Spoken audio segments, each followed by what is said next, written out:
नमस्कार मित्रों, astro talkies में आप सभी का स्वागत है। राहु का एक बहुत ही महत्वपूर्ण गोचर होने जा रहा है, जिसके विषय में आप नाना प्रकार के आपको विजुअल सुनने को मिल रहे होंगे। अब राहु केतु क्या है, ये धीमी गति से 1.5 साल में एक राशि को बदलते हैं। यानी कि एक राशि में, एक घर में या 1.5 साल रहते हैं, अर्थात 18 महीने रहते हैं और धीरे धीरे उसको पार करके फिर एक दूसरी राशि में चले जाते हैं। तो इस प्रकार से जो राहु और केतु की जो यात्रा है वह एक राशि में 18 महीने या 1.5 वर्ष तक रहती है।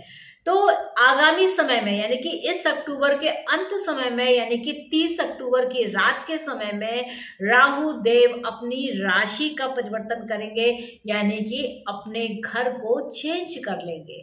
राहु अभी तक जहां पर मेष राशि में बैठे हुए थे, वह अब मीन राशि में आ जाएंगे। अब ऐसा क्यों है कि वह मीन राशि में क्यों आ रहे हैं? वह इसलिए आ रहे हैं कि जो राहु की चाल होती है वह पीछे होती है, वह वक्र गति से चलते हैं, यानी कि बैकवर्ड मोशन में चलते हैं, कुछ टेढ़े मेढ़े होकर के वो पीछे की ओर चलते हैं, यानी कि उल्टे चाल चला करते हैं।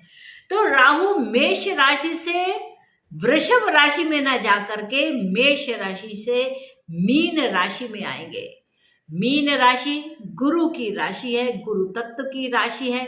यहाँ पर भगवान विष्णु मत्स्य अवतार लेकर के यहाँ पर विराजित होते हैं। और ऐसे में जब उसमें राहु का पदार्पण होता है तो राहु एकदम भौचक हो जाते हैं कि वह उस जो उनकी मायावी शक्तियां थी वह यहाँ आकर के वह बिल्कुल हतप्रभ हो जाते हैं कि वह मायावी शक्तियों का वह राहु किस प्रकार से प्रयोग करें। वैसे भी अभी मेष राशि में रहते हुए जो राहु थे वह गुरु के ही संरक्षण में थे, यानी कि गुरुदेव के प्रभाव में थे।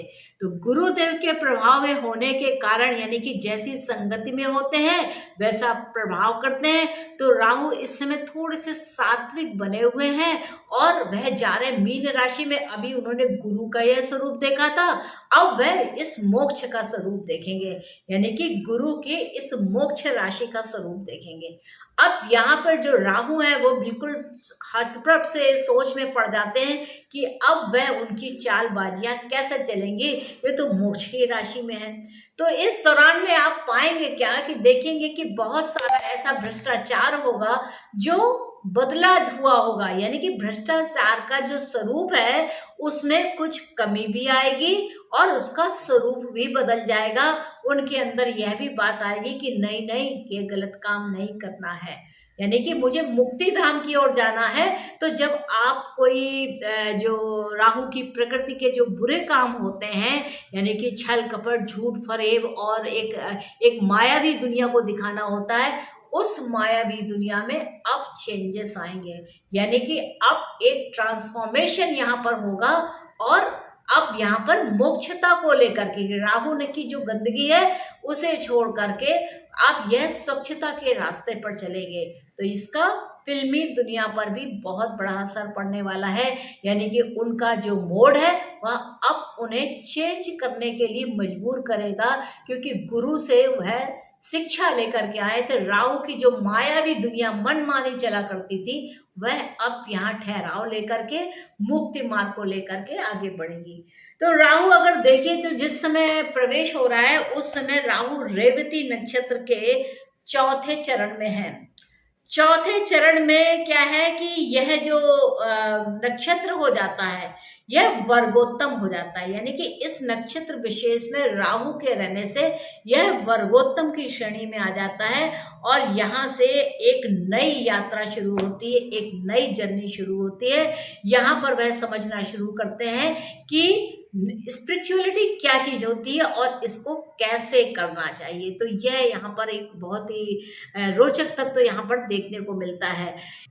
हालांकि यहाँ पर राहु चूंकि अपनी मन मर्जी हर समय करने के आदी होते हैं, तो यहाँ पर जब गुरु की राशि में आने के बाद उनके अंदर जो परिवर्तन होते हैं, अब वह उस डीपर नॉलेज को समझने का काम करेंगे। वह उस रहस्य को समझना चाहते हैं, स्पिरिचुअलिटी के उस रहस्य को समझना चाहते हैं और जिसके लिए वह इस पर काम करते हैं।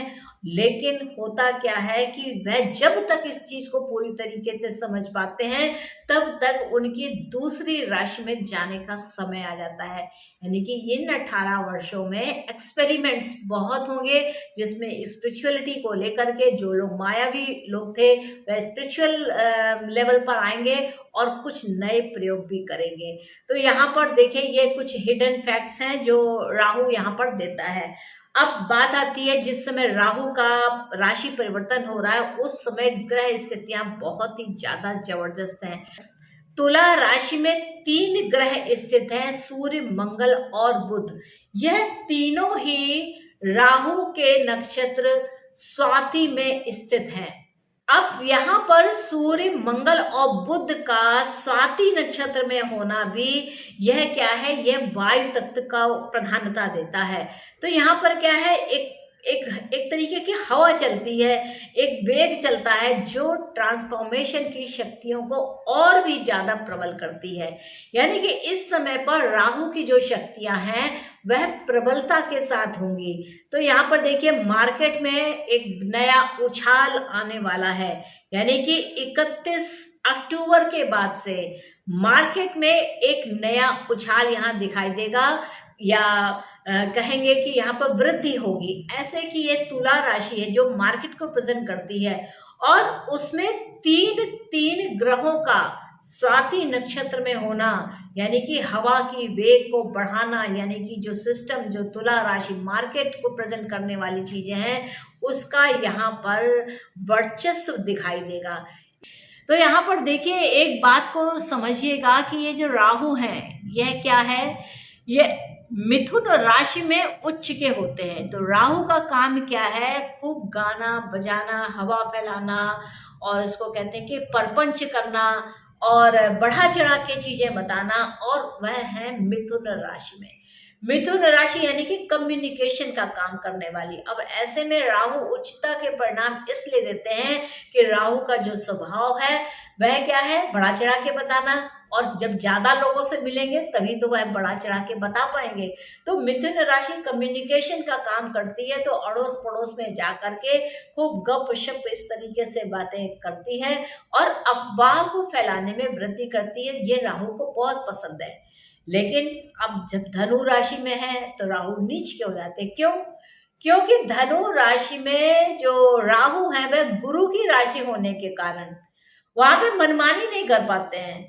तो इसीलिए जो राहु का जो नेचर है वह नीच तत्व में आ जाता है, क्योंकि राहु नीच तत्व होना एक अच्छी बात हो जाती है कि आखिर संगत मिली तो किसी अच्छे की मिली, तो अच्छे के स्वभाव उन्हें ग्रहण करने ही पड़ते हैं।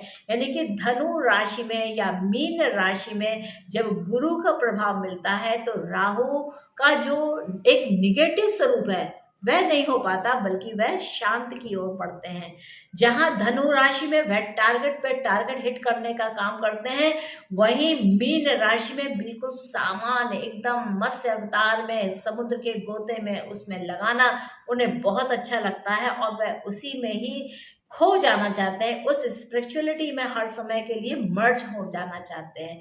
तो ये प्रकृति रहती है इस राहु की गुरु की राशियों में रह करके। तो जब भी कभी गुरु अगर जब भी कभी आपको ऐसा लगता है कि आपके राहु आपको थोड़े परेशान कर रहे हैं, तो आप गुरु की शरण में जाएं।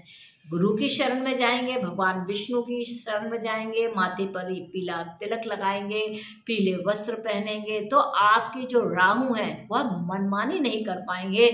यानी कि उनको कहीं ना कहीं वास्तविक स्वरूप विष्णु का शरण में उन्हें जाना ही पड़ेगा।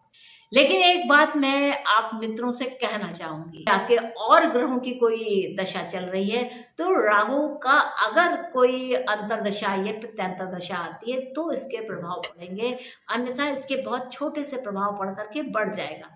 लेकिन जिनकी राहु की दशा महादशा चल रही हो, प्रत्यांतर चल रही हो, अंतरदशा चल रही हो, यह जिनके जन्म के समय के ये मीन के ही राहु हो, उनके लिए यह जो गोचर है निश्चित तौर से कुछ बड़े फल को देने वाला है। तो मित्रों, मिलते हैं नेक्स्ट एपिसोड में शेष राशियों को लेकर के। तब तक के लिए आप मेरे एपिसोड को लाइक कीजिए, इसको शेयर कीजिए, कमेंट के माध्यम से बताएं कि आपको मेरे एपिसोड कैसे लगते हैं। साथ में यह भी बताएं कि आपने चैनल को सब्सक्राइब कर लिया है या नहीं कर लिया, नहीं किया है तो चैनल को सब्सक्राइब कीजिए।